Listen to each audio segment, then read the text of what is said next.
लेकिन सितंबर तिमाही में अनुमान से कमजोर नतीजों के बाद टाटा मोटर्स पैसेंजर व्हीकल, अब इस पर ब्रोकरेजेस की क्या राय बन रही है? मैनेजमेंट ने जेएलआर के लिए किस प्रकार का गाइडेंस दिया? पूरी डिटेल्स लेकर जानवी हमारे साथ जुड़ चुकी हैं। जानवी, ये लिस्टिंग के बाद जो इनकी पहली तिमाही रही कोई खास नहीं रही, लेकिन गाइडेंस कैसी है? गाइडेंस भी खराब है ओहो। क्योंकि जेएलआर का गाइडेंस मैनेजमेंट ने कट कर दिया और इनफैक्ट हम देख रहे हैं कि जेएलआर एक बड़ा फॉर्म पार्ट करता है पैसेंजर व्हीकल सेगमेंट का। तो ये जो गाइडेंस कट कर आई है ये बाजार को डेफिनेटली जरूर पसंद नहीं आ रही है क्योंकि जेएलआर का जब रेवेन्यू देखे तो 24% से घट कर आया था इस तिमाही में। जो साइबर अटैक हुआ था उसका जो इफेक्ट आया है वो अनुमान से कहीं ज्यादा आता हुआ दिखा। ये सभी ब्रोकरेजेस का यही मानना है। अब मैनेजमेंट ने क्या आउटलुक दिया जेएलआर के, अगर उसकी बात करें तो FY26 के जो इबिट मार्जिन गाइडेंस था कंपनी ने, वो पहले 5 to 7% था, उसे घटा के 0 से 2% कर दिया। तो एक बड़ा डाउनग्रेड यहाँ पर आया। साथ-साथ जो अगर फ्री कैश फ्लो आउटफ्लो की बात करें, तो पहले जेएलआर के लिए कंपनी ने कहा था कि ज़ीरो जो है फ्री कैश फ्लो आउटफ्लो होने का अनुमान है। लेकिन अब देखें तो लगभग 2.2 बिलियन से लेके 2.5 बिलियन पाउंड्स का है जो है, हम देख रहे हैं कि एक बड़ा एक यहाँ पे आउटफ्लो आ सकता है साइबर अटैक की वजह से।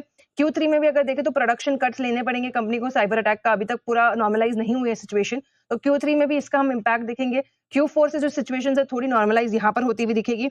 और यूजुअली जो कंपनी फर्स्ट हाफ में H2 में H1 के एंड में जो जेएलआर की गाइडेंस दे देती है FY27 के लिए, नेक्स्ट ईयर के लिए, वो अब कंपनी ने का कहना है कि Q3 के बाद देगी। तो ये कुछ ऐसी चिंता है जो बाजार को पसंद नहीं आ रही है। On the other hand Indian PV अगर सेगमेंट का देखें तो वहां पे थोड़ा आउटलुक उनका अच्छा है।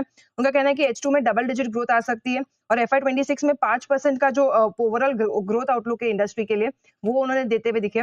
अब ब्रोकरेजेस का मानना है कि ब्रोकरेजेस ने टारगेट कट्स किए, जिसमें सबसे पहले गोल्डमैन सैक्स, इनका अगर बात करें तो इन्होंने भी टारगेट कट किया है।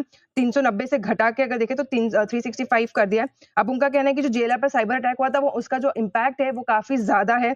जेफरीज का भी यही कहना है कि जो जेएलआर के लिए काफी आगे हेडविंड्स है, क्योंकि ये तो प्रोडक्शन तो स्टार्ट हो जाएगा, लेकिन जो चाइना में कंजम्पशन टैक्स लगा है, उसके जो कंपटीशन जो बढ़ रहा है, उसका एक impact, negative impact definitely JLR पे आता हुआ दिखेगा। और नुमामा का ये भी कहना है कि जो इन्होंने कुछ जैगुआर के मॉडल्स बंद करे हैं, तो इसके चलते भी एक इम्पैक्ट आ सकता है। और इनका जो नया लॉन्च होने वाला था रेंज रोवर इलेक्ट्रिक व्हीकल, उसकी भी चैनल चेक्स आ रही है कि डिले हो चुका है, अगले साल जुलाई तक आ सकती है। तो ये कुछ नेगेटिव फैक्टर्स जो ब्रोकरेजेस ने हाईलाइट किए, वो बाजार को पसंद नहीं आ रहे और हमने देखा कि स्टॉक में इतनी बड़ी गिरावट।